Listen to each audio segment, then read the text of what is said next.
And what you see here is completely formless. In other words, there's no pattern at all.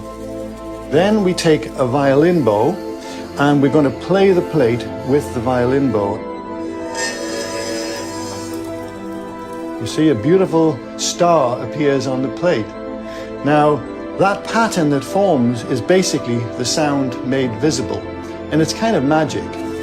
And now watch what happens when we make this plate vibrate from an electronic piano.